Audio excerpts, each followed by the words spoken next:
berat. Selamat siang, Bapak Ibu guru hebat di seluruh Indonesia. Perkenalkan, saya Sri Susilowati, CGP Angkatan 11 Kabupaten Pemalang, DPKP Jawa Tengah. Pada kesempatan kali ini, saya akan melakukan diseminasi budaya positif di sekolah, yaitu di lingkungan Gugus Tirta Aji, Kecamatan Moga, Kabupaten Pemalang, khususnya di SD Negeri 04 Walangsang. Baiklah Bapak Ibu guru hebat di seluruh Indonesia, mari kita ikuti kegiatan saya pada hari ini.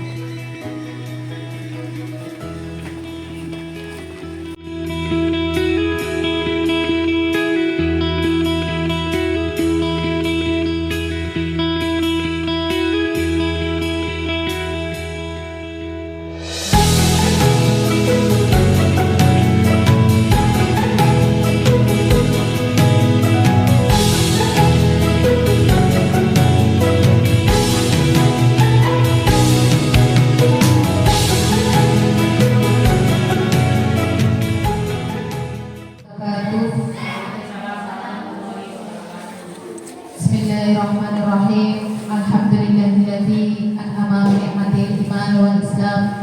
Wa nusalli wa nusallimu ala khairil anam sayyidina Muhammadin wa ala alihi wa sahbihi ajma'in. Amma ba'd. Yang terhormat Bapak Kepala SD Negeri 04 Walangsana atau yang mewakili, yang kami hormati Bapak-bapak dan ibu-ibu peserta diseminasi penerapan budaya positif. Pertama-tama marilah kita panjatkan puji syukur kehadirat Allah Subhanahu wa taala yang telah melimpahkan rahmat hidayahnya sehingga pada hari ini kita dapat berkumpul dalam acara diseminasi penerapan budaya positif dalam keadaan sehat walafiat. Salawat serta salam kita curahkan kepada junjungan kita Nabi besar Muhammad SAW. Semoga kita semua senantiasa menjadi umatnya yang akan mendapatkan syafaat di hari yaumil akhir. Amin ya rabbal alamin. Bapak Ibu yang kami hormati, perkenankan saya membacakan susunan acara pada hari ini. Acara yang pertama yaitu pembukaan. Acara yang kedua yaitu menyanyikan lagu Indonesia Raya. Acara yang ketiga yaitu sambutan. Acara yang keempat yaitu pengisian materi. Dan acara yang kelima yaitu penutup. Hadirin yang kami hormati, marilah kita buka acara pada hari ini dengan bacaan basmalah. Bismillahirrahmanirrahim.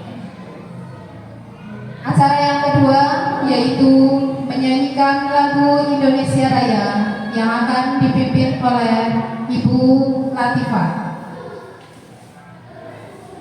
Kepada seluruh hadirin dimohon untuk berdiri.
ketiga yaitu sambutan dari Bapak Kepala SD Negeri 04 Walangsama yang akan diwakili oleh Bapak Nurdin SPDSD. Kepada beliau kami silakan.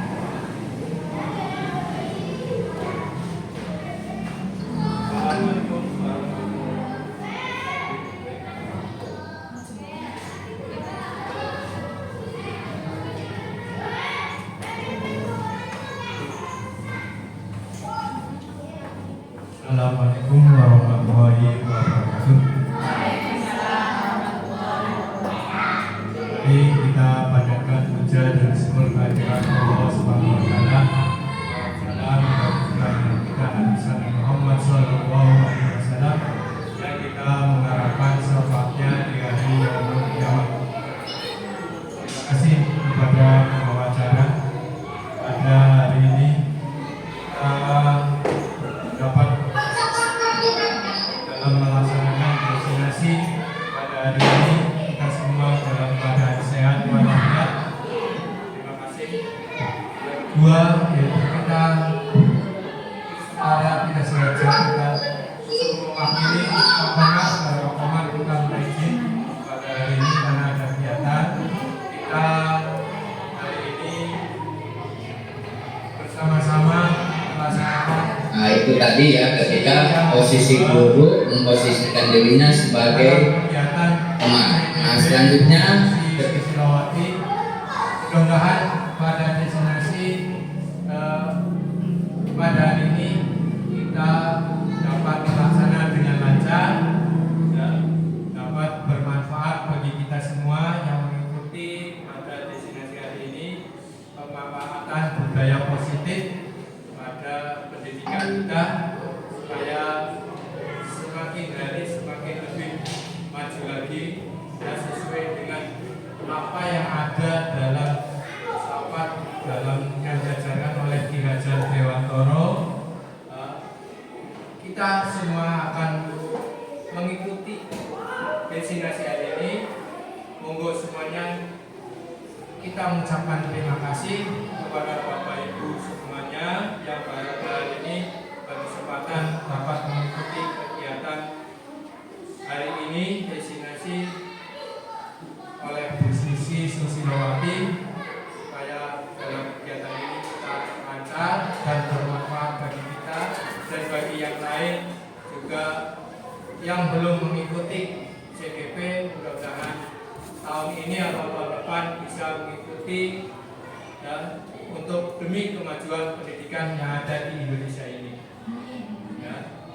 Jadi kalau sudah mengikuti CGP, kita dapat pengalaman yang lebih banyak, ya, pengalaman yang baru yang bisa kita terapkan di dalam pendidikan kita di SD ini, supaya pendidikan kita semakin hari semakin maju dan bermutu.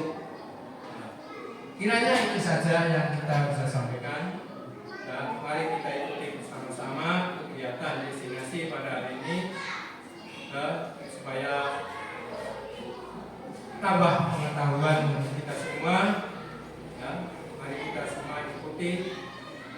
Kiranya bila ada kata yang kurang berkenan, kita ucapkan minta izin wal faizin, minta maaf. Akhir kalam, wassalamualaikum warahmatullahi wabarakatuh. Waalaikumsalam warahmatullahi wabarakatuh. Terima kasih kami sampaikan kepada Bapak Nurdin atas sambutannya. Acara selanjutnya yaitu pengisian materi diseminasi implementasi budaya positif dalam kegiatan di sekolah yang akan disampaikan oleh narasumber kita yaitu Ibu Sri Susilowati SPDSD. Kepada Ibu Sri Susilowati SPDSD kami silakan.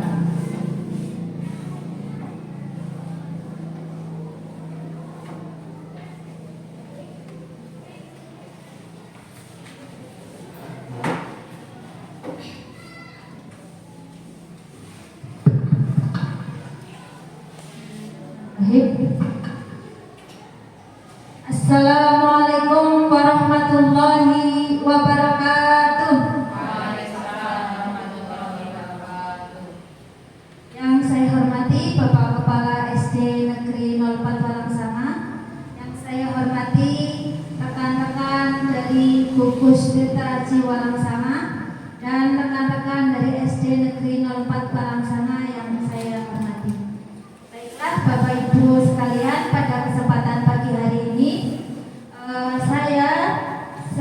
sebagai CGP angkatan 11 akan berbagi. Jadi di sini saya tidak menggurui ya, tapi nanti berdiskusi dan saling berbagi apa ilmu yang telah saya dapatkan dari CGP angkatan 11, yaitu diseminasi implementasi budaya positif dalam kegiatan di sekolah.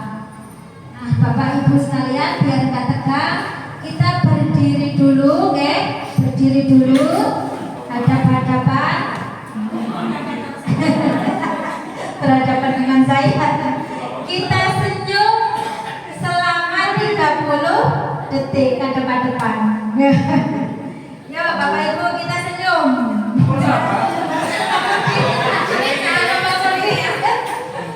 Senyum Bu. Ya.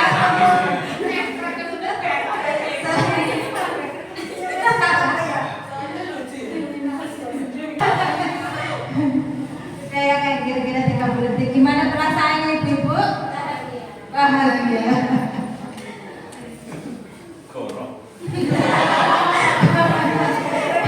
Bisa duduk kembali. Baiklah, sebelum dimulai kita kesepakatan forum diseminasi dulu. Yang pertama menjadi pendengar yang baik. Setuju apa tidak Bapak Ibu? Yang kedua menghargai pendapat siapapun. Yang ketiga izin bila keluar.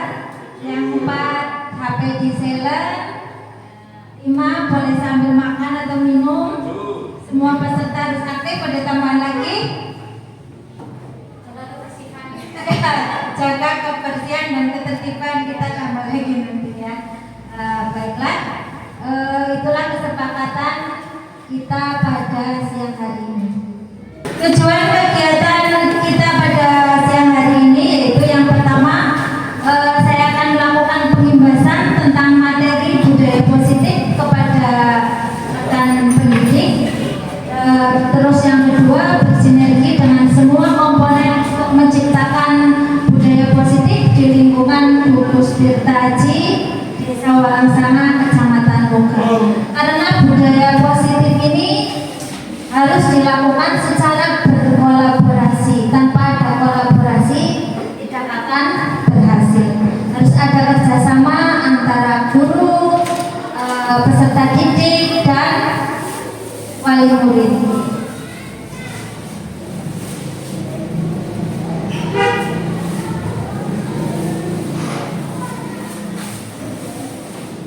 Nah, sebelum kita ke pemikiran Ki Hajar Dewantoro, kira-kira dari Bapak Ibu budaya positif apa yang sudah dilakukan di sekolah ini dengan Monggo Bu Latifah. Terima kasih yang diberikan. Kalau di SD Negeri 02 Pelamaran sendiri, budaya positif yang sudah dilaksanakan sejauh ini adalah kebiasaan pagi.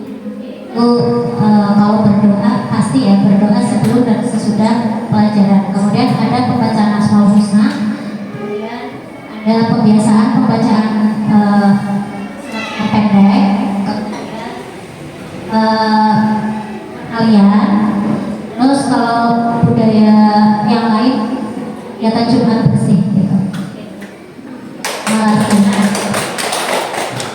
Ada yang lain dari SD yang lain, Bu Rizka dari SD 2.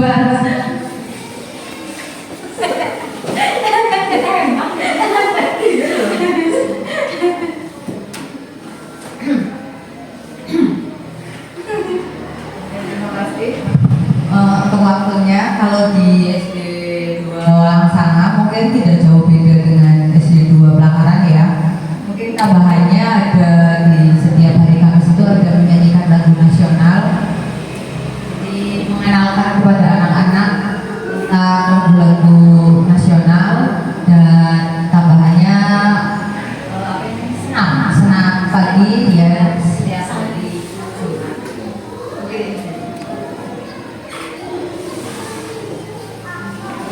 Halo, ya terima kasih kepada Bu Latifah dan Mbak Rizka yang sudah berbagi tentang budaya positif yang ada di lingkungan sekolah. sekolah SD 2 Langsangat dan SD 1 Pelakaran. Semoga budaya SD 2 Pelakaran, semoga budaya positif yang kita lakukan nanti bisa terus kita kembangkan dengan senang hati, sehingga baik anak-anak maupun dari anak-anaknya peserta didik baik dari peserta didik maupun guru-gurunya nanti dengan, walaupun pertama-tama kan biasanya terpaksa, nanti lama-kelamaan menjadi budaya yang positif dan dilakukan dengan senang hati. Baiklah, kita lihat dulu pemikiran dari Ki Hajar Dewantara, yaitu tentang paradigma pendidikan. Yang pertama yaitu ingarso sung tulodo ingatio mangun karso tuthuri handayani.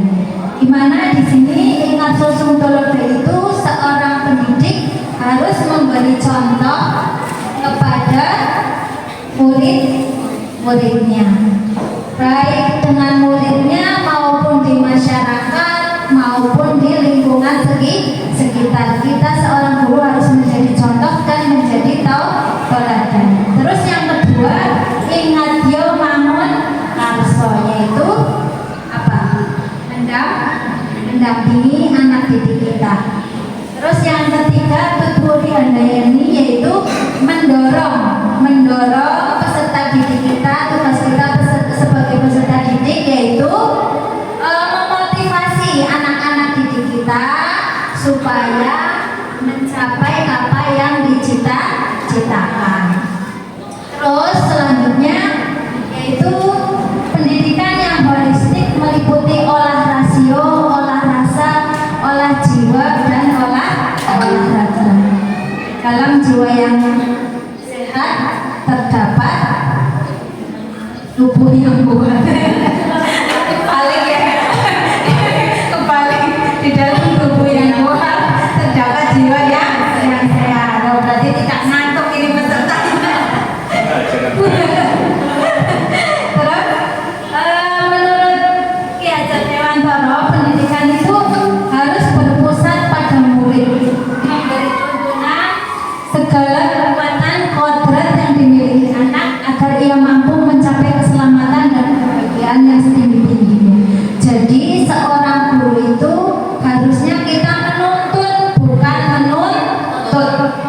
Nah, kejadiannya itu kan kita kadang sering menuntut murid kita untuk ini, untuk itu, harus ini, harus itu. Padahal kita sejatinya harus menuntun. Apa yang ada di dalam diri murid itu kita tuntun. Terus selanjutnya kodrat alam dan kodrat zaman. Jadi dalam pembelajaran sehari-hari kita sebagai peserta didik harus mengikuti perkembangan zaman, dan kita juga harus menyesuaikan lingkungan.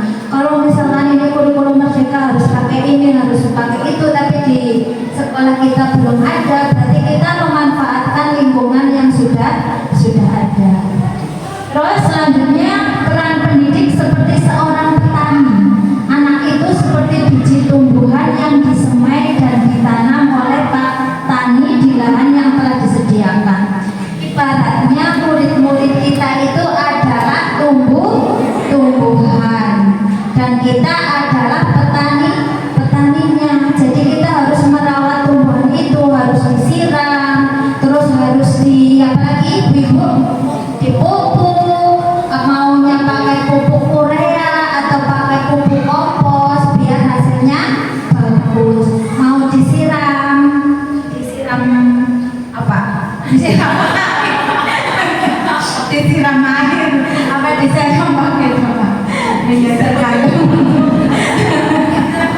Disiram pakai doa juga kan, biar hasilnya bagus. Dan tinggal nanti kita panen.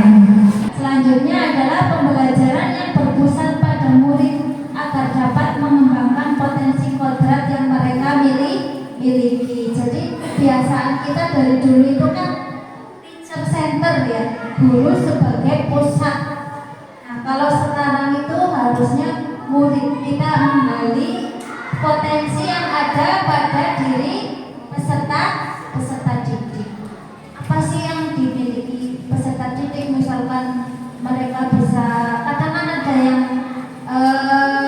misalnya kelebihannya di bidang kinestik, ada yang di bidang akademik. Biasanya kalau akademiknya kurang, olahraganya kuat, terus di bidang seninya lebih menonjol gitu. Baiklah Bapak Ibu, kita lihat slide selanjutnya. Nah, di sini ada teori motivasi perilaku manusia. Kalau kita melakukan sesuatu, pasti ada motivasinya. Seperti hari ini, jenengan semua mau kesini, motivasinya pasti ingin membantu saya. Terima kasih banyak sudah meluangkan waktunya untuk mau mendengarkan diseminasi budaya positif di sekolah. Teori motivasi perilaku manusia yang pertama yaitu untuk menghindari ketidaknyamanan atau hukuman. Contohnya, apa yang akan terjadi apabila saya tidak melakukannya? Misalkan ada rapat atau murid harus berangkat jam 7, tapi ketika tidak berangkat jam 7, hukuman apa yang akan saya dapatkan? Terus yang kedua, untuk mendapatkan imbalan dari orang lain. Motivasi kita untuk melakukan sesuatu, apa yang akan saya dapatkan apabila saya melakukannya? Oh, saya mau ikut lomba biar dapat hadiah. Oh ya, saya mau berangkat tahlilan biar dapat semen. berkat Allah yang Maha Kuasa. Terus yang ketiga, untuk menghargai diri sendiri, yaitu ini adalah motivasi yang dari dalam diri sendiri, yaitu motivasi internal. Saya akan menjadi orang yang seperti apa apabila saya melakukannya.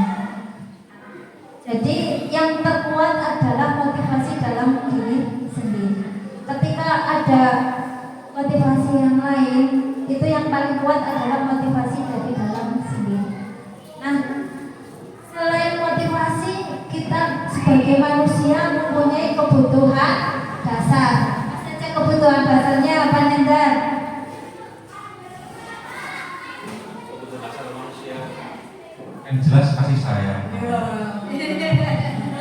Dia mungkin bertahan hidup ya. Lagian nih tambah yang lainnya umar ya.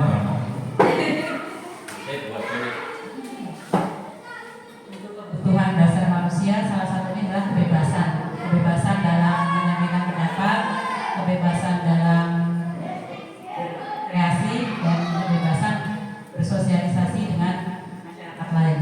Terima kasih. Ada yang mau menambahkan lagi? Bu Suci? Kebutuhan dasar manusia yang belum disebutkan tadi. Kebutuhan materi mungkin.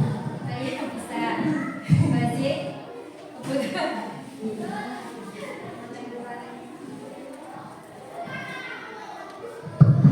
Kebutuhan dasar manusia yang belum disebutkan, rasa diterima.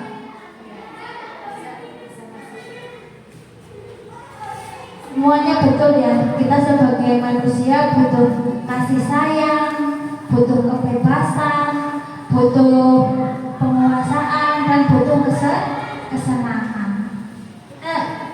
Misalkan ngajar terus juga bosan gitu, kita butuh refreshing. Kita ajak anak-anak untuk keluar ruangan. Nah, ini penjelasannya. 5 kebutuhan dasar manusia. Yang pertama adalah kebutuhan bertahan hidup. Contohnya apa? Misalnya rumah, kesehatan, makan, minum, sandang, pangan, dan makanan, serta rasa aman. Kita punya rumah, tapi misalkan ada kerusuhan, kita akan merasa tidak aman.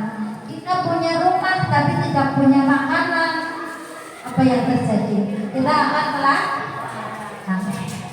Terus yang kedua adalah kebutuhan untuk disayangi dan diterima, adalah kebutuhan psikologis meliputi kebutuhan akan hubungan dan koneksi sosial, kebutuhan untuk memberi dan menerima kasih sayang, dan kebutuhan untuk merasa menjadi bagian dari satu kelompok. Misalnya ada murid kita di kelas, biasanya kan ada yang menyendiri. Berarti kebutuhannya mereka berkelompok berkurang. Nanti mereka akan mencari perhatian. Misalkan nakali temannya dikebuki, dicewiti, itu untuk mencari perhatian. Terus kalau kebutuhannya akan kasih sayang dan kelompok terpenuhi, pasti anak itu akan normal. Terus selanjutnya adalah kebutuhan penguasaan. Kebutuhan ini berhubungan dengan kekuatan untuk mencapai sesuatu, menjadi kompeten, menjadi terampil, diakui atas prestasi dan keterampilan kita, didengarkan dan memiliki rasa harga diri. Kalau kita punya keterampilan apa, pasti pengen dihargai oleh orang lain.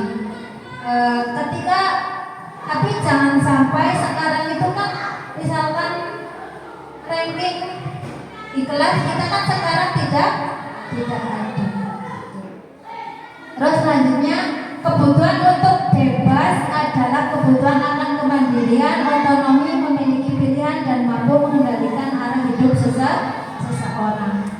Nah, walaupun berkelompok kita juga butuh kebebasan, butuh menyendiri, merenung, ya. Selanjutnya kebutuhan akan kesenangan adalah kebutuhan untuk mencari kesenangan, bermain dan tertawa. Coba kita ketawa Bu, ha ha, hi hu hu, ha ha hu. Ya, kalau kita ketawa, hati kita menjadi senang. Selanjutnya, bagaimana cara mewujudkan sikap disiplin pada peserta didik dan tentunya pada diri kita sebagai pendidik. Menurut Ki Hajar Dewantara, untuk menciptakan murid yang merdeka, syarat utamanya adalah harus ada disiplin yang kuat. Disiplin yang dimaksud adalah disiplin diri yang memiliki motivasi internal, bukanlah motivasi eksternal yang tadi kita sudah pelajari. Motivasi untuk melakukan sesuatu itu harus ada motivasi dari dalam diri sendiri. Sifatnya kalau yang eksternal itu sementara, sedangkan jika motivasi tersebut datang dari diri sendiri akan bertahan dalam jangka panjang. Oh iya, contohnya saya ingin menambah ilmu dengan mengikuti PGP. Misalkan, oh iya saya mau berangkat sebelum pukul 7. Itu kan pertamanya terpaksa. Tapi setelah dilakukan setiap hari dan dengan kesadaran diri sendiri, kita akan dengan sendirinya berangkat sebelum pukul 7.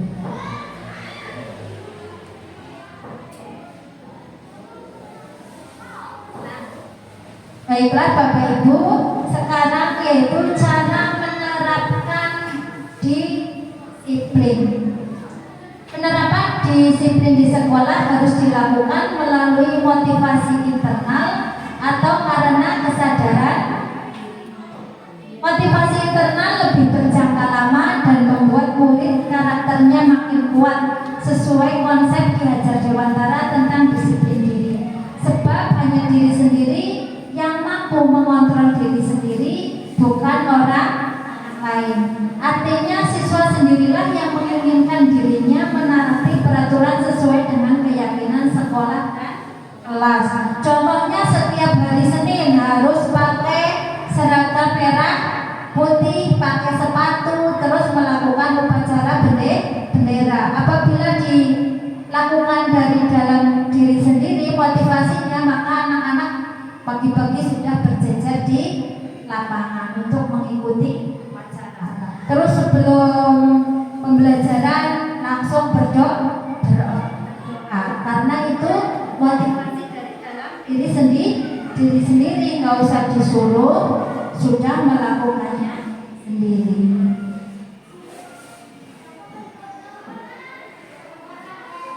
Atau Mbak Latifah ingin berbagi cara anak-anak bisa disiplin di SD 2 Pelanggaran. Caranya gimana? Kalau misalkan disiplin itu bagi anak-anak mungkin sesuatu yang memang harus dipaksa terlebih dahulu ya. Jadi di SD kami juga seperti itu, paling pembiasaan dulu, karena sesuatu yang dilakukan dengan terbiasa nanti yang dibiasakan nanti lama-lama anak-anak tanpa disuruh guru juga sudah melakukannya. Benar itu sih. Yang betul, segala sesuatu memang harus dibiasakan. Jare ibarat kata tresno jalaran saka guli. Apa? Baiklah, di sini ada disiplin positif dan nilai-nilai kebajikan universal yang harus kita ketahui. Di mana makna disiplin positif yang dikemukakan oleh Ki Hajar Dewantara maupun Dian Nicosen, di mana kedua pakar pendidikan mengartikan disiplin sebagai bentuk kontrol diri, yaitu belajar untuk kontrol diri agar dapat mencapai suatu tujuan mulia. Tujuan mulia di sini yaitu mengacu pada nilai-nilai atau prinsip-prinsip mulia yang dianut seseorang. Kita namakan nilai-nilai tersebut sebagai nilai-nilai kebajikan yang universal. Contohnya di sini, monggo Mbak Rizky. Ada peduli, terus terangan. Coba Bu Suci dibaca. Ini harus dibaca. Komitmen, belas kasih, percaya diri, Belas kasih belas kasih lagi, bertujuan, tegar rasa, dan komitmen. Terus coba Mbak Alia. Rajin, keberanian, kesantunan, nggak kelihatan. Kesantunan, kreatif, semangat, kedermawanan, kejujuran, dermawan, harga diri, rendah hati. Terus ada integritas, kebahagiaan, keadilan, baik hati, kesetiaan, berprinsip. Itu adalah macam-macam nilai kebajikan universal. Bersahaja, kita harus bersahaja. Terus ada keteraturan, kedamaian, keteguhan hati, rasa hormat, tanggung jawab, pengabdian, bijaksana, bersyukur, toleransi, percaya, tegasan, dan pengabdian. Itu adalah macam-macam nilai kebajikan universal yang harus kita ketahui.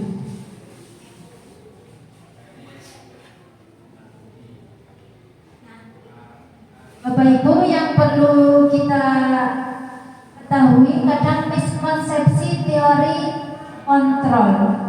Kita kadang miskonsepsi itu berarti salah pengertian ya. Contohnya ilusi guru mengontrol murid. Ya, kadang kan kita ingin mengontrol murid. Yang kedua, ilusi bahwa semua penguatan positif dapat efektif dan bermanfaat. Terus ilusi bahwa kritik dan membuat orang merasa bersalah dapat menguatkan karakter. Ada juga ilusi bahwa orang dewasa memiliki hak untuk memaksa, padahal kan tidak. Nah, di sini nanti dijelaskan. Nah, berdasarkan teori kontrol Dr. William Glasser, betul ya bacanya Glasser. Selanjutnya, psikiater dan pendidik Dr. William Glasser dalam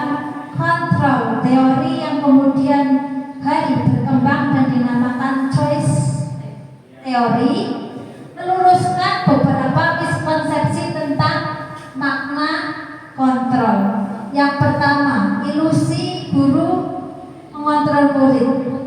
Pada dasarnya kita sebagai guru tidak memaksa murid kita untuk berbuat sesuatu. Jikalau murid tersebut memilih untuk tidak melakukannya, walaupun tampaknya guru sedang mengontrol perilaku murid.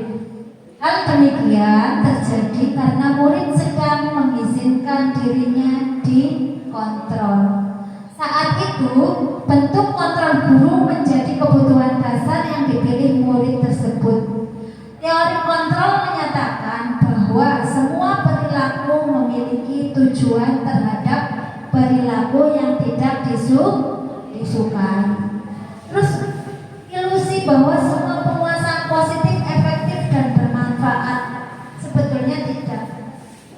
Penguasaan positif atau bujukan adalah bentuk-bentuk kontrol. Segala usaha untuk mempengaruhi murid agar mengulangi suatu perilaku tertentu adalah suatu usaha untuk mengontrol murid tersebut.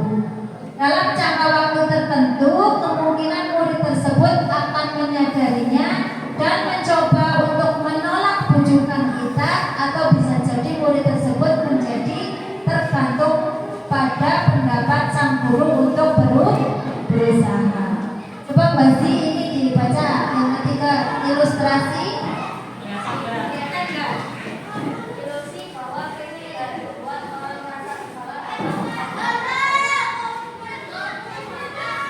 menggunakan teknik dan rasa bersalah untuk mengontrol murid menuju pada identitas gagal.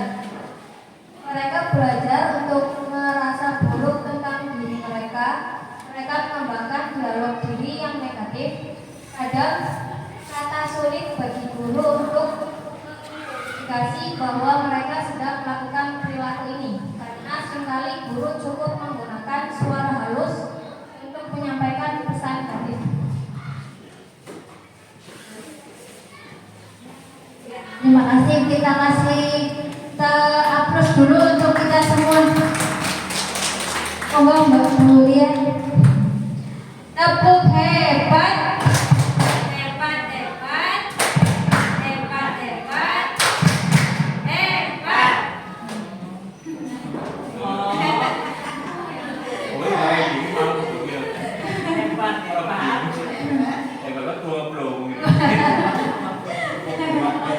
Selanjutnya pendekatan teori kontrol Stephen R. Covey. Ini bagaimana seseorang bisa berubah dari paradigma stimulus respon kepada pendekatan teori kontrol. R. Covey mengatakan bahwa bila kita ingin membuat kemajuan perlahan, sedikit-sedikit ubahlah sikap atau perilaku kita. Namun bila kita ingin memperbaiki cara-cara utama kita, maka kita perlu mengubah kerangka acuan kita. Ubahlah bagaimana Anda melihat dunia, bagaimana Anda berpikir tentang manusia. Ubahlah paradigma Anda,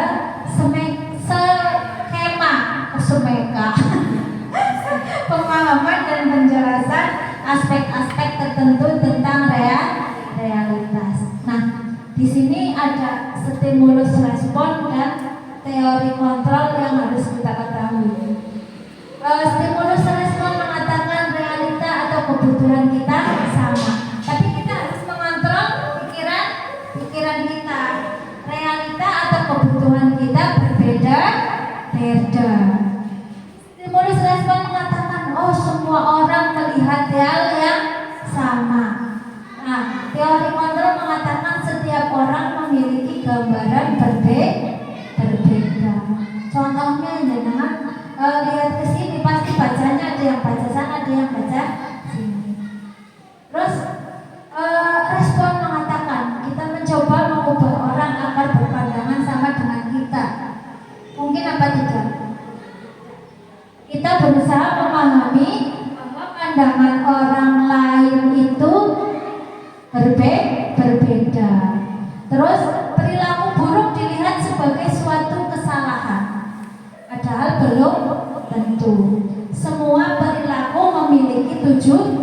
Tuhan, pasti ada alasannya orang melakukan itu.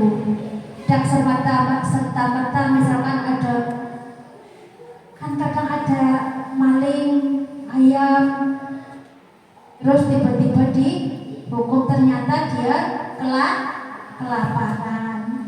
Terus orang lain bisa mengontrol saya. Nah, kita harus mengontrol pikiran kita. Hanya Anda yang bisa mengontrol diri Anda. Contohnya tadi, termasuk dalam motivasi intrinsik dari dalam diri sendiri ya. Terus saya bisa mengontrol orang lain, bisa apa enggak? Tidak bisa. Anda tidak bisa mengontrol orang lain, tapi bisa mengontrol diri sendiri. Saya mau marah, saya mau tidak marah, itu hanya kita yang bisa mengontrol. Pemaksaan ada pada saat bujukan gagal. Nah, kita harus mengontrol kolaborasi dan konsensus menciptakan pilihan-pilihan baru. Contohnya hari ini kita mau diserialisasi di tempat yang saya ternyata kita cari alternatif yang lain. Terus modal dan pikir menang atau kalah. Kita harus berpikir modal dan berpikir menang. Berarti harus berpikir positif. Sebelum bertanding jangan berpikir tentang kalah dulu. Oke. Nah, di sini kita seorang guru itu mempunyai 5 posisi kontrol. Apa saja Manendar?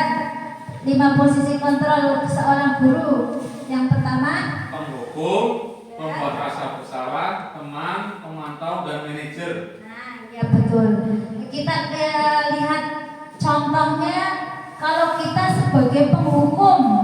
Nah, kita lihat contoh videonya.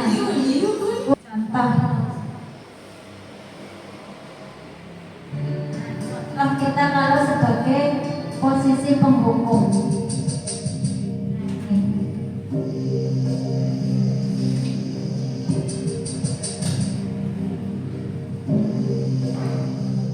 Naren,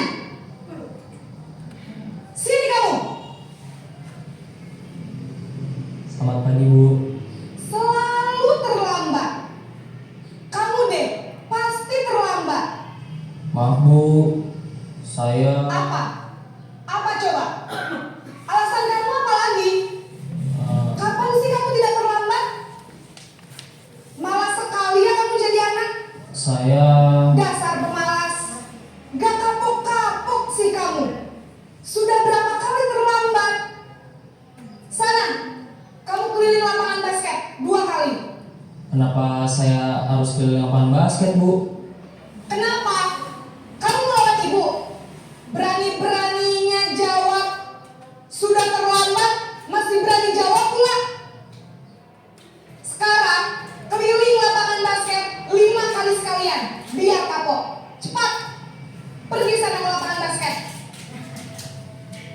Itu contoh kalau guru sebagai penghukum. Halo semuanya, perkenalkan. Sekarang kita lohot. Kita lihat contoh posisi kontrol guru sebagai pembuat rasa bersalah.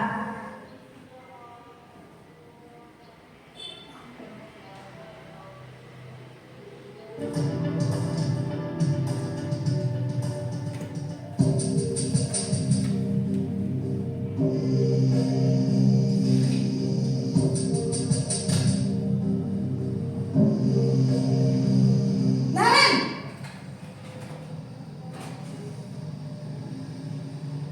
Selamat pagi, Bu. Naren, kamu kenapa terlambat lagi, nak? Ya Tuhan, Naren, kamu senang ya bikin ibu susah ya? Kalau kamu terlambat lagi, nanti ibu yang ditegur bapak kepala sekolah, nak.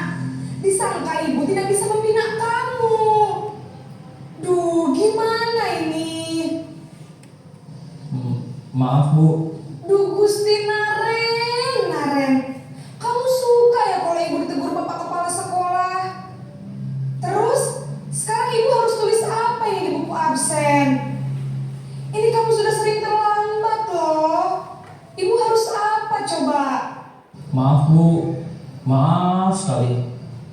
Ya sudah, lain kali jangan bikin ibu susah lagi ya nak ya. Ibu tidak akan kuat lagi kalau kamu begini terus. Bisa jantungan kalau ibu tegur bapak kepala sekolah. Sana cepat ke kelas. Maaf ya Bu, maaf sekali.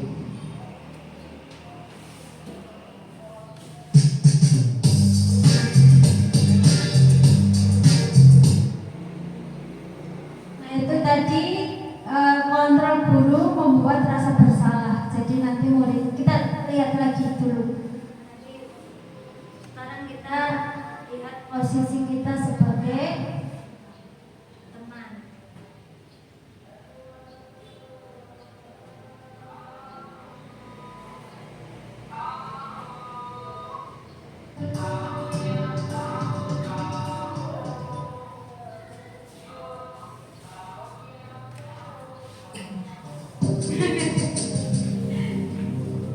Enggak Pak Adi. Enggak.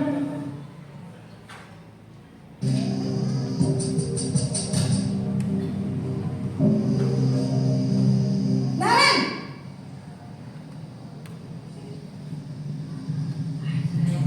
Selamat pagi Bu. Wah, sudah jam berapa ini nak? Terlambat lagi ya sayang. Iya Bu, habis ibu saya lupa bangunkan saya Bu. Kamu malah menyalahkan ibu kamu. Kamu bukannya anak yang larinya paling kencang. Kok terlambat sih? Iya Bu, saya memang terlambat bangun tadi. Jadi biarpun saya lari kencang, tetap gak kekejar Bu. Ya sudah sana. Nanti lain kali larinya lebih kencang lagi ya. Biar gak terlambat lagi. Bikin seneng ibu. Demi ibu. Bisa kan? Bisa lah Bu. Ya sudah sana masuk kelas. Ibu beresin urusan absen kamu.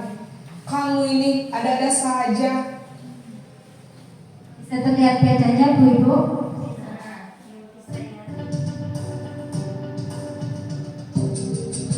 Nah sekarang sebagai pemantau.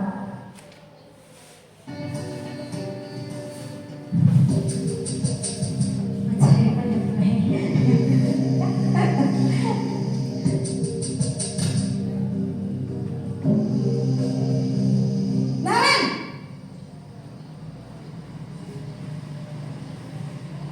Selamat pagi Bu. Naren, apa peraturan sekolah kita tentang jam berapa kita harus masuk sekolah, nak? Kita harus di sekolah jam 7 Bu. Iya betul, sekarang sudah jam 7.20. Naren sudah tahu konsekuensinya jika terlambat hadir. Paham Bu, saya harus tinggal kelas pas jam istirahat selama 20 menit. Iya benar, konsekuensinya demikian. Jadi nanti jam 9.30 pas istirahat, kamu harus tinggal di kelas, kerjakan tugas tambahan untuk ketertinggalan kamu, ya? Baik Bu.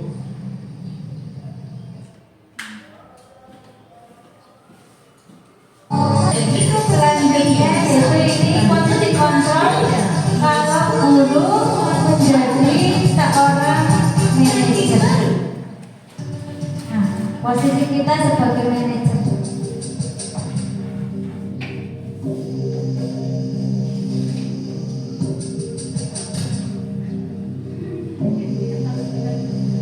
Naren!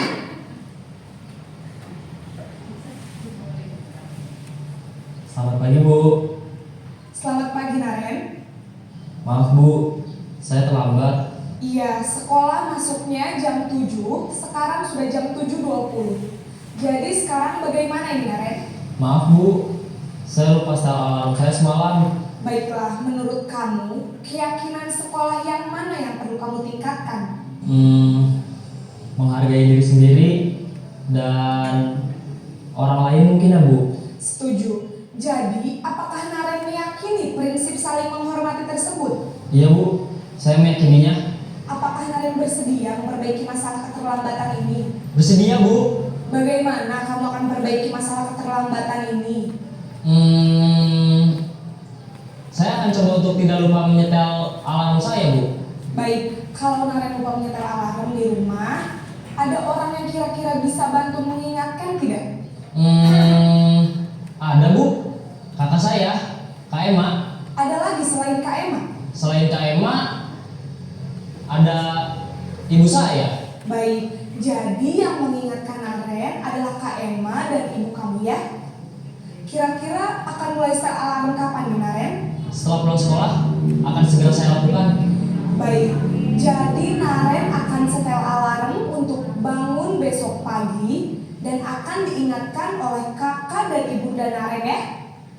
Ada lagi yang mungkin perlu dilakukan Naren agar tidak terlambat bangun lagi?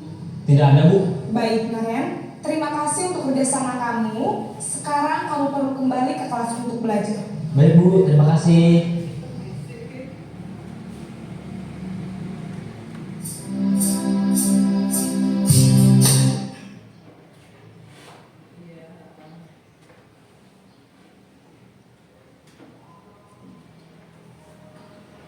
Baiklah Bapak Ibu, kita tadi sudah menyaksikan video 5 posisi kontrol kita sebagai guru. Kira-kira dari 5 posisi kontrol guru tersebut, manakah yang paling bagus? Bapak Kuliah. Ya, terima kasih Bu Susi sudah beri kesempatan pada saya. Dari 5 posisi kontrol sebagai guru yang terbaik yaitu sebagai manajer. Karena posisi sebagai manajer ini guru membimbing anak atau menghadapi permasalahan anak itu dengan cara mencari solusi, bukan kita menyalahkan, bukan menghukum, bukan juga kita berposisi sebagai teman yang akhirnya anak itu hanya taat dalam jangka waktu pendek, tidak dalam jangka waktu panjang. Sementara ketika kita berposisi sebagai manajer, itu anak akan timbul kesadaran dari dalam dirinya atau kesadaran intrinsik sehingga dia bisa melakukan perbaikan atas kesadarannya sendiri, bukan karena gurunya, bukan karena orang lain. Seperti itu. Terima kasih. Ya, betul sekali jawaban dari Bu Lia. Kita kasih apa? Kita kasih tepuk tangan dan kita kasih W. Kita kasih apa? Kita kasih W, kasih O, kasih B. Wow, hebat. Wow, keren. Nah, kita ulangi bareng-bareng. Kita kasih apa? Kita kasih W, kasih O, kasih B. Wow, hebat. Wow, keren.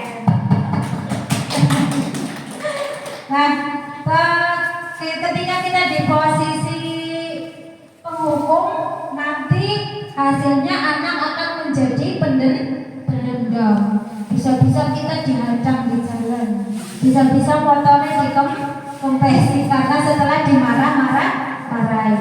Ketika membuat rasa bersalah, nanti hasilnya anak akan merasa menyalahkan diri sendiri, bisa saja bunuh diri. Terus kalau sebagai teman, seperti yang Bu Lia tadi katakan, nanti hasilnya hanya jangka pendek. Ketika akan ketergantungan, misalkan dengan Bu Lia, nanti anak itu kalau ada masalah pasti mencari Bu Lia.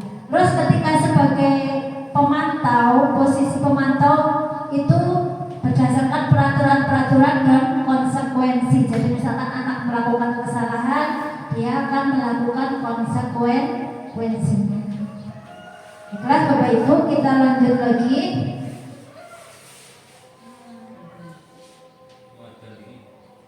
Istirahat sebentar, jeda untuk azan salat zuhur.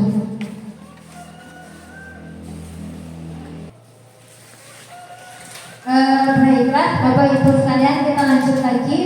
Kita akan berbagi tentang segitiga restitusi. Tadi kita sudah belajar tentang disiplin positif, terus 5 posisi kontrol, terus kebutuhan dasar manusia. Sekarang kita akan belajar tentang segitiga restitusi. Ada yang sudah tahu restitusi itu apa? Coba Mbak Latifah.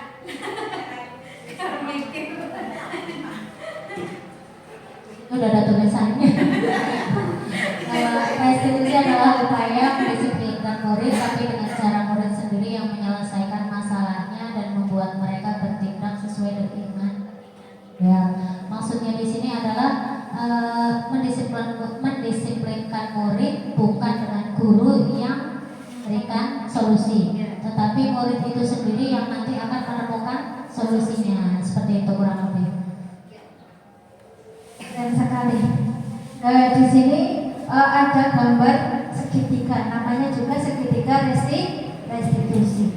Di sini ada ketika kita menyelesaikan masalah, seperti misalkan ada anak yang terlambat kayak tadi, itu pakai tiga. Selain posisi kontrol kita tadi sebagai manajer, kita harus menerapkan segitiga restitusi.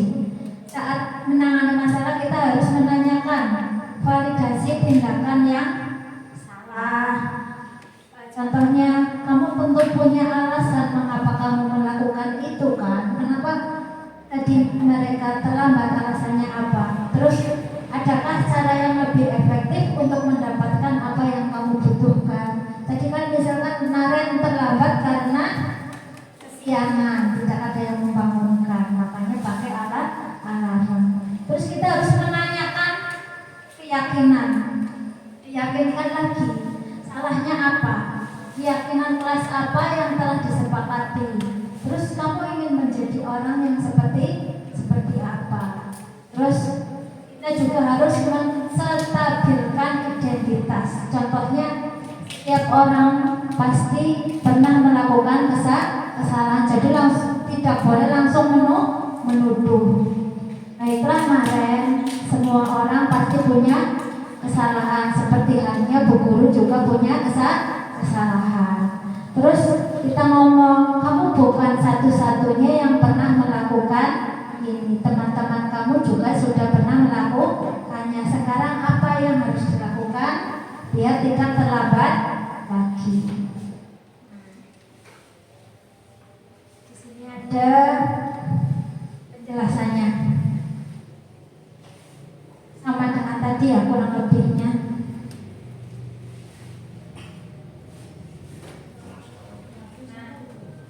Sekarang apa saja yang ditanyakan ketika kita menstabilkan identitas? Bagian dasar dari segitiga restitusi yaitu bertujuan untuk mengubah identitas anak dari orang yang gagal karena melakukan kesalahan menjadi orang yang sukses. Anak yang melanggar peraturan karena sedang mencari perhatian adalah anak yang sedang mengalami kegagalan. Dia mencoba untuk memenuhi kebutuhan dasarnya, namun ada benturan. Kalau kita mengkritik dia, maka kita akan tetap membuatnya dalam posisi gagal. Anak itu akan merasa gagal. Nah, kalau kita ingin ia menjadi reflektif, maka kita harus meyakinkan anak dengan cara mengatakan kalimat seperti ini. Berbuat salah itu tidak apa-apa. Terus tidak ada manusia yang sempurna. Ini kata kuncinya ya. Kata kuncinya kita menstabilkan anak tersebut biar tidak merasa gagal. Kita bisa menyelesaikan ini.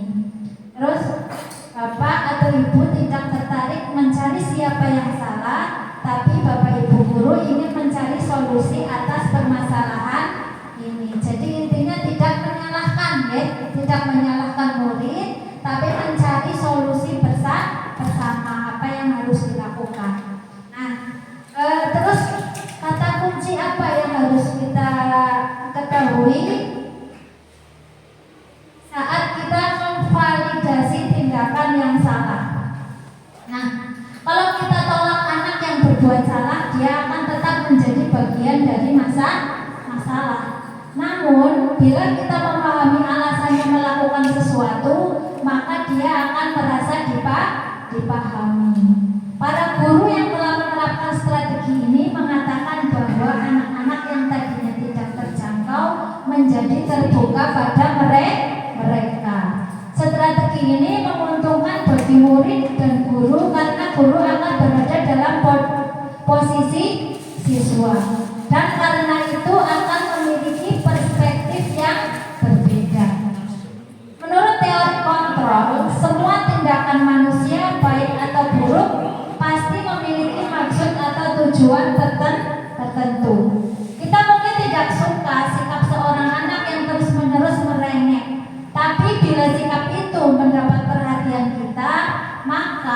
itu telah memenuhi kebutuhan anak tersebut.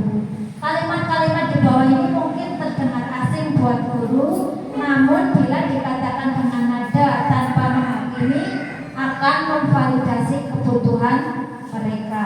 Contohnya, nih, kamu bisa melakukan yang lebih buruk dari ini ya. Kamu pasti punya alasan mengapa kamu melakukan hal itu. Kamu patut bangga pada dirimu sendiri.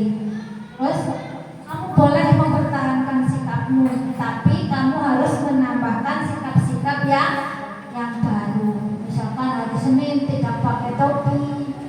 Topinya kenapa? Ketinggalan karena berangkatnya kesiangan. Apa yang harus dilakukan? Yaitu berangkatnya lebih pagi, bangunnya pagi lagi. Nah, yang ketiga yaitu menanyakan keyakinan. Teori kontrol mengatakan bahwa kita pada dasarnya motivasi secara internal ketika identitas sukses telah tercapai dan tingkah laku yang salah telah divalidasi, maka anak akan siap untuk dihubungkan dengan nilai-nilai yang dia percaya.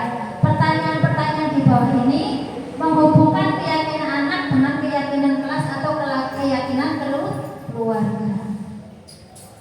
Apa yang kita percaya sebagai kelas atau keluarga, contohnya. Terus apa nilai-nilai umum yang telah kita sepakati? Apa bayangan kita tentang kelas yang ideal? Jadi keyakinan kelas itu beda dengan peraturan kelas. Kalau peraturan kelas kan biasanya buat gurunya. Kalau keyakinan kelas itu dibuat bersama murid kita, kesepakatan kelas.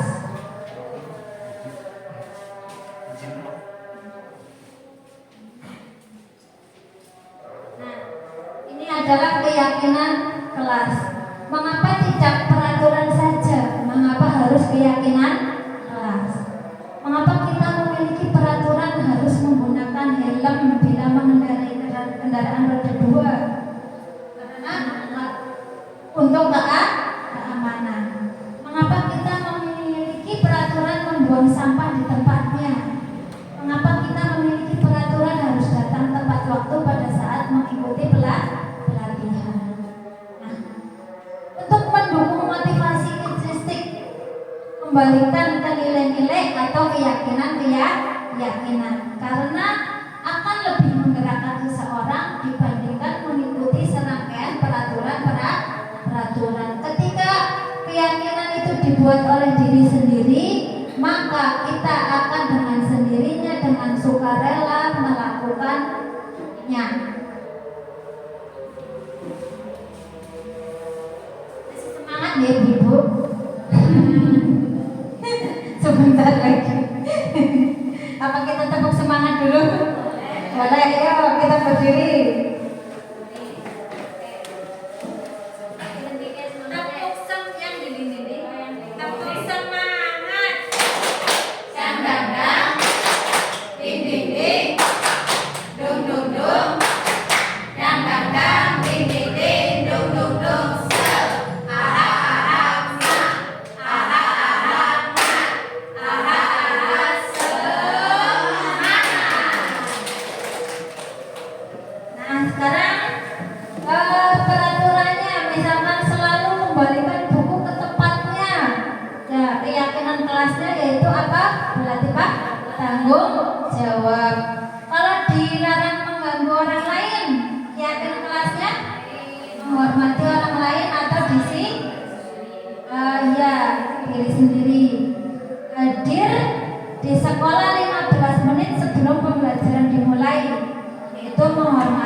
Untuk kesehatan, keselamatan, dan kepedulian.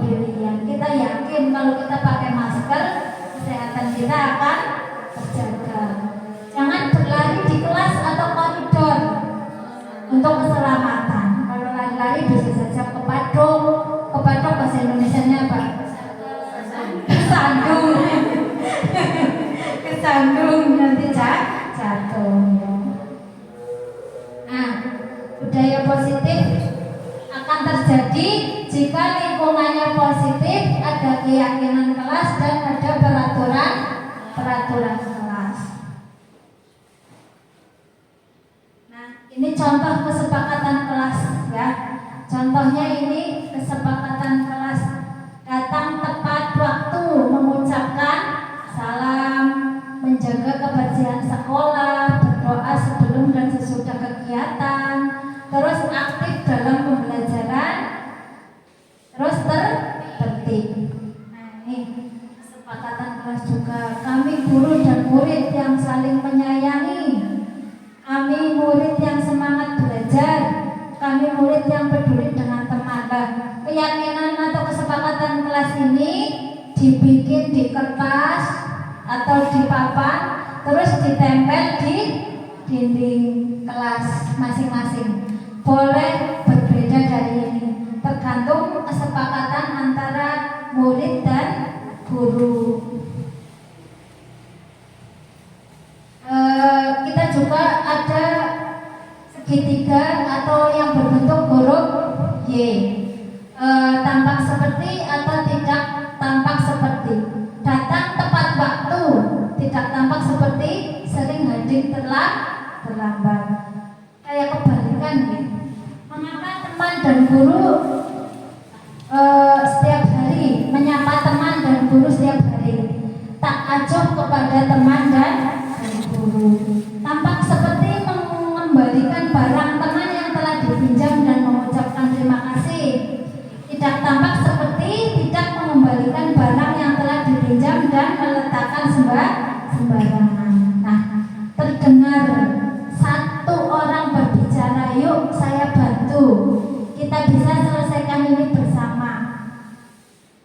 Terima, tolong ya, terus permisi, boleh saya pinjam, nanti akan segera saya kembalikan. Itu terdengar.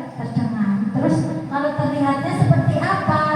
Terlihatnya berempati terhadap perasaan orang lain ya. Misalkan terima, tolong ya, itu memegang barang milik orang lain hanya dengan izinnya. Nah, terus mendengarkan dengan seksama, terlihat seperti senantiasa berbuat baik dan berbagi.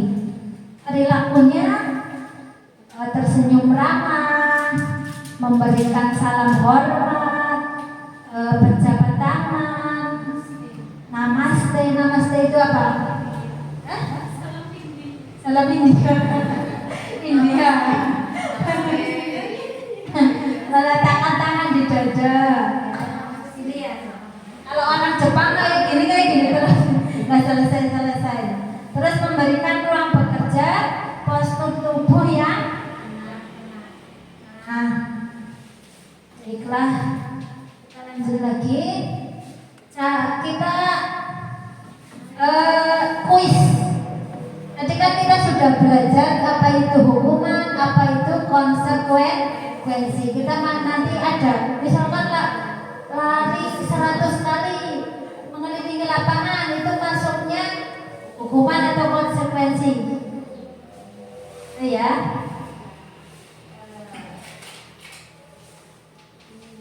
Wis.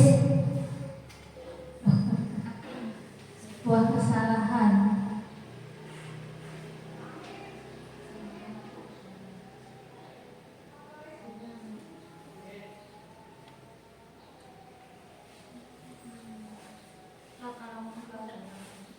Belum.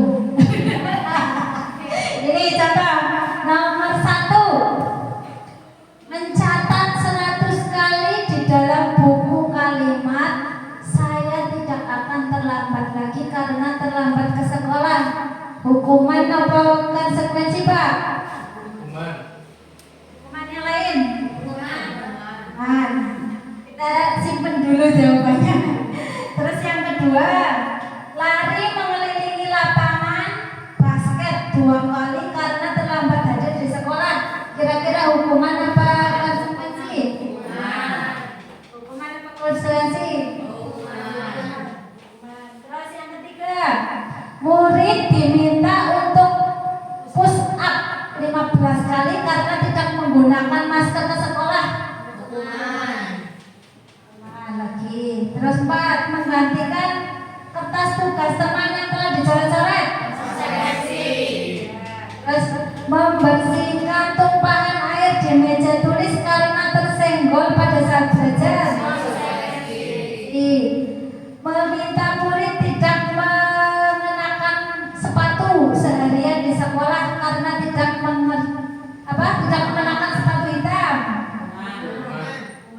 7, lari mengelilingi lapangan basket 2 kali karena terlambat 10 menit untuk pelajaran PJOK. Nah, kita lihat kunci jawabannya. Ya, yang terakhir adalah konsekuensi. Kenapa? Kenapa sama-sama lari tapi satunya hukuman, satunya konsekuensi? Kedua, sama-sama lari mengelilingi lapangan basket 2 kali karena terlambat hadir. Dan nomor 7, lari mengelilingi lapangan basket 2 kali. Meskipun sama-sama lari, jawabannya yang satu hukuman dan yang satunya konsekuensi. Karena untuk yang konsekuensi itu lari itu berkaitan dengan pelajarannya, yaitu pelajaran olahraga. Berarti konsekuensi karena terlambat di pelajaran olahraganya akhirnya lari mengelilingi lapangan basket. Sedangkan kalau yang hukuman yang nomor 2, lari itu tidak ada koneksi dengan terlambat, tidak ada hubungannya dengan terlambat hadir di sekolah. Makanya jawabannya adalah hukuman. Baik, kita kasih tepuk wow. Kemudian kita kasih B, kita kasih O, kita kasih B. Wow, keren. Wow, keren. Ulangi lagi nih. Wow, kita kasih B, kita kasih O, kita kasih B. Wow, keren. Wow, keren. Ternyata pada bingung. Nggak jadi keren. Baiklah, terimalah kita kesimpulan. Siapa yang mau menyimpulkan restitusi adalah sebuah upaya untuk membuat siswa mampu mengevaluasi diri mereka sendiri agar menjadi manusia yang baik, yang sesuai dengan nilai-nilai kebajikan universal, dan sebuah upaya agar setiap kesalahan yang dilakukan menjadi bahan pembelajaran dirinya menjadi lebih baik, menjadi lebih kuat karakternya, dan penghargaan pada diri mereka sendiri pun menjadi bertambah. Dengan penjelasan di atas diharapkan budaya positif di sekolah dapat terwujud, dan sekolah sebagai tempat menyemai benih kebudayaan atau pembentukan karakter bukan hanya sebagai mimpi indah yang hanya menjadi cerita indah dalam buku-buku teks pelajaran. Nah, di sini juga ada identitas gagal, ada identitas sukses, di mana hukuman mengatakan sesuatu yang menyakitkan itu harus terjadi, tapi konsekuensi mengatakan sesuatu harus terjadi. Dengan adanya restitusi akan merupakan pilihan. Hukuman mengatakan tidak nyaman untuk murid atau anak untuk jangka waktu yang panjang. Tapi konsekuensi itu membuat korban tidak nyaman atau murid anak untuk jangka waktu yang pendek. Tapi dengan adanya restitusi menguatkan untuk murid atau anak dalam jangka waktu yang panjang. Dengan hukuman, korban akan mendapatkan keadilan. Tapi konsekuensinya murid atau anak dibuat tidak. Tapi bila dipecahkan dengan restitusi, murid atau anak mendapatkan penguatan. Ketika korban dihukum dengan perilaku pasif agresif meningkat, tapi konsekuensi penguatan hanya bertahan dalam jangka waktu pendek.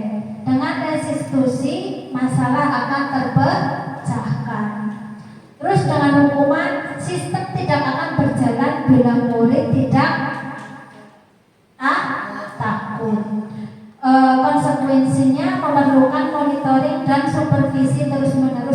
guru.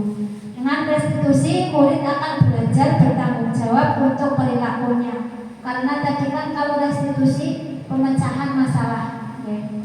Terus hukuman perilaku hanya pada sebuah institusi, tidak berlanjut pada kehidupan nyata. Konsekuensi membantu penerapan mengikuti peraturan dalam masyarakat. Kalau restitusi fokus pada penyelesaian masalah dalam jangka waktu yang panjang. Nah, di sini peraturannya adalah kamu harus, tapi apa peraturannya? Mampukah kamu melakukannya? Terima kasih. Terus apa yang kamu yakini? Apa yang bisa kamu lakukan untuk memperbaiki masalah ini? Terus apabila ada murid atau anak hukuman, murid atau anak membenci peraturan, konsekuensinya murid atau anak menghormati peraturan. Dengan restitusi, murid atau anak menghormati dirinya dan orang lain. Ini negatifnya, awas kalau dilakukan lagi ya, nanti awas kamu. Nah, kalau konsekuensi netral, lakukan apa yang saya katakan. Nah, positifnya, apakah hal ini yang sesungguhnya ingin kamu lakukan? Sini ada mode paksaan, mendorong, menyalahkan diri, konsep diri buruk, stimulus respon, mendorong kepatuhan, konsep diri baik. Dengan teori kontrol, mendorong disiplin positif dan konsep diri menjadi kuat.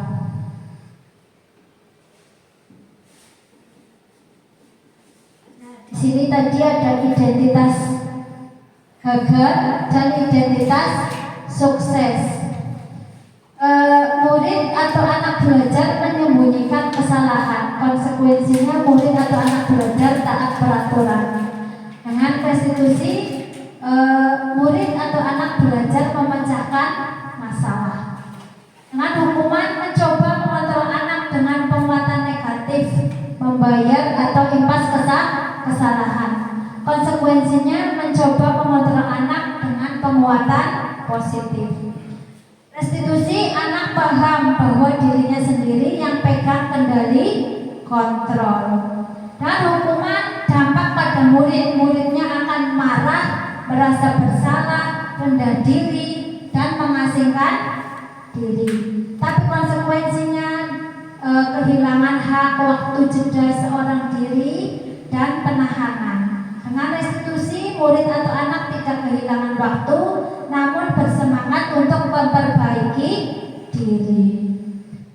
Terus dengan hukuman, tiba-tiba tidak diharapkan atau sangat melukai, konsekuensinya sudah diketahui atau masuk akal. Restitusinya berupa undangan untuk mengadakan restitusi. Hukuman itu dibuat oleh guru, kalau konsekuensi dibuat oleh guru dan murid. Kalau restitusi dibuat oleh murid dan anak juga. Hukuman itu menyakitkan. Guru menjalani konsekuensi dengan menyalahkan, mengkritik, menyindir, merendahkan. Nah, terus kalau konsekuensi membantu guru menyatakan peraturan, melakukan peringatan, dan menerapkan konsekuensi. Restitusi menguatkan guru, menyebutkan keyakinan kelas, membimbing kerangka acuan berpikir, restitusi murid dan anak. Jadi dari hukuman, konsekuensi, dan restitusi, kita memilih yang mana? Tentunya restitusi, yaitu penyelesaian masalah. Udah tadi ya. Dan terima kasih. Nanti refleksi ya, apa yang telah kita pelajari pada hari ini. Siapa? Bu Lia.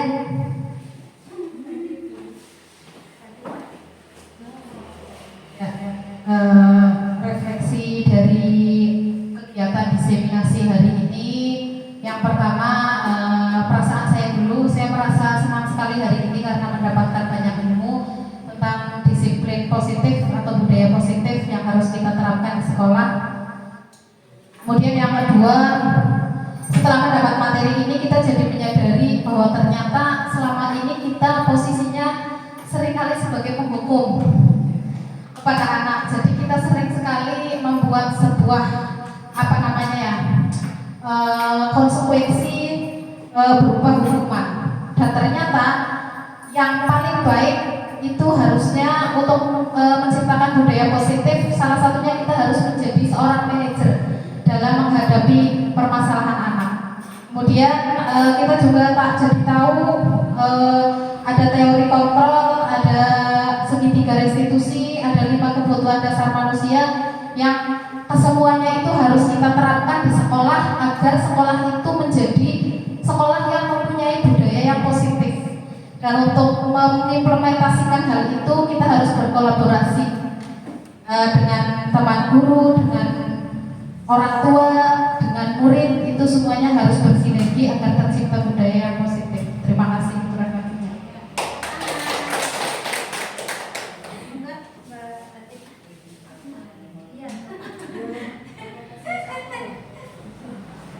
Terima kasih.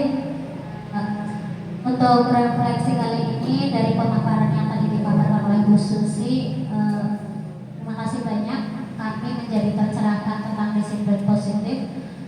Yang pertama tadi kita belajar tentang motivasi intrinsik dan ekstrinsik, di mana motivasi intrinsik itu lebih harus kita munculkan pada diri siswa. Kemudian ada 5 kebutuhan dasar manusia yang ternyata murid-murid kita ketika melakukan sesuatu ternyata mereka memang mungkin ada salah satu kebutuhan dasar yang harus dipenuhi.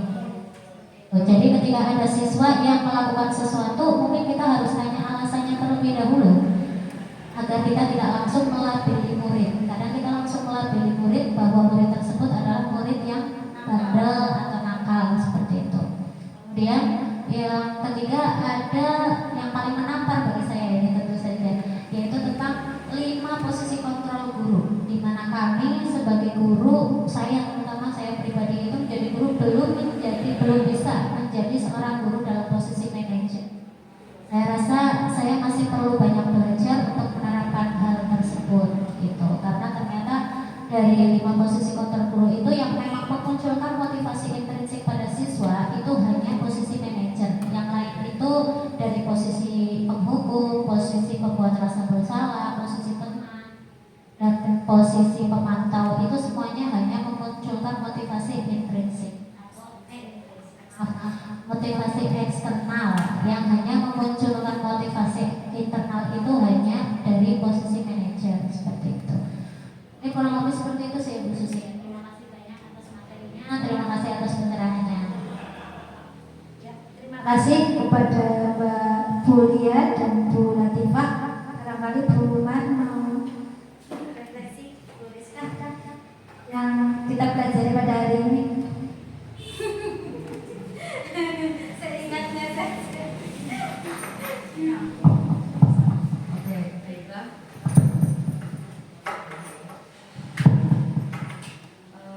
Yang paling berasa sekali memang yang tadi ya, yang ternyata selama ini cara kita memberikan bukan efek jerah ke anak-anak itu cenderung ke hukuman itu yang sangat mengena ya bagi saya, karena beberapa akhir ini saya sedang ada salah satu murid yang memang agak membuat ya agak lain gitu ya, tapi ternyata apa yang saya lakukan itu masuknya ke hukuman, bukan ke apa tadi restitusi. Nah jadi ini sungguh ilmu baru, jadi besok mungkin bisa diterapkan di sekolah seandainya ada siswa yang membutuhkan perhatian khusus dengan menimbulkan ketidaknyamanan di dalam kelas, mungkin tidak dilakukan kembali dengan cara hukuman tapi dengan cara restitusi. Mungkin itu saja. Terima kasih. Kita kasih tepuk tangan. Satu. Refleksi tadi.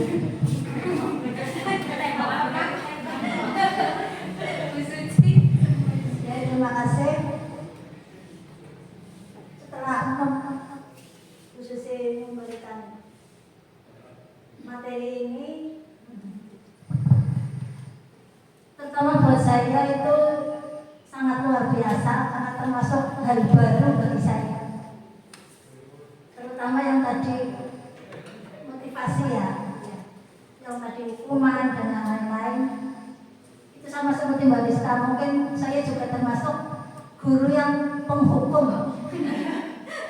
Karena anak kalau tidak dikerasi, sekali-kali tidak dikerasi itu melunjak dan harus sekali-sekali harus dikerasi supaya bisa memberikan efek jerah juga, efek jerah juga kepada anak. Tapi mungkin jangan sering-sering. Ya itu saja Bu Sri. Ya, terima kasih. Terima kasih kepada Bu Agus, Mbak Alia, Mbak Rizka,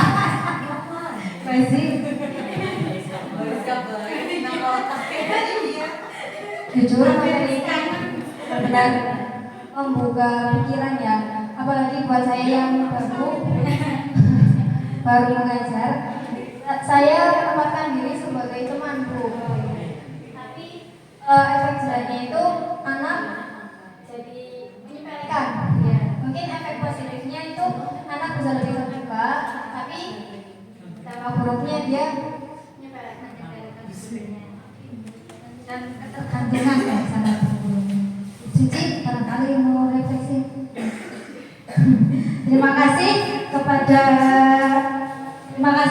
Bapak Ibu atas waktunya pada hari ini. Sangat menyenangkan sekali. Menyenangkan apa tidak? Apa membosankan? Alhamdulillah. Terima kasih kepada Bapak Ibu yang telah menyempatkan waktunya untuk mendapatkan atau berdiskusi bersama kayak kurang lebihnya tentang budaya positif yang ada di lingkungan sekolah. Diharapkan budaya positif itu akan terus berlanjut dan terus berkembang, ketok tular dari misalkan dari guru ke guru yang lain. Dan tentunya budaya positif itu tidak serta-merta langsung terjadi. Pertama-tama harus adanya pembiasaan, terus ada kolaborasi yang bagus, ada paksaan juga ya betul. Dan karena terpaksa akhirnya terbiasa, dan harus ada kolaborasi dari teman sejawat, dari kepala sekolah, harus ada dukungan dari masyarakat dan murid. Karena tanpa adanya dukungan dari mereka semua, mustahil semua akan berjalan. Mungkin hanya itu yang bisa saya sampaikan pada kesempatan siang hari ini. Kurang lebihnya mohon maaf. Wabillahi taufiq wal hidayah. Wassalamualaikum warahmatullahi wabarakatuh.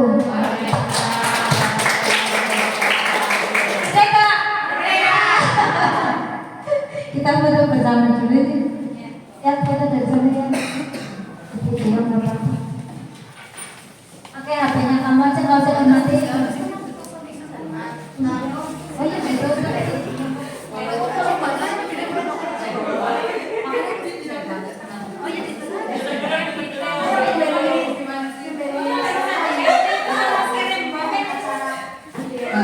Bapak Ibu yang kami hormati, demikianlah acara telah kita lalui bersama. Saya selaku pembawa acara mohon maaf yang sebesar-besarnya apabila banyak kesalahan dan kekurangan. Saya akhiri, wabillahi taufiq wal hidayah. Wassalamualaikum warahmatullahi wabarakatuh.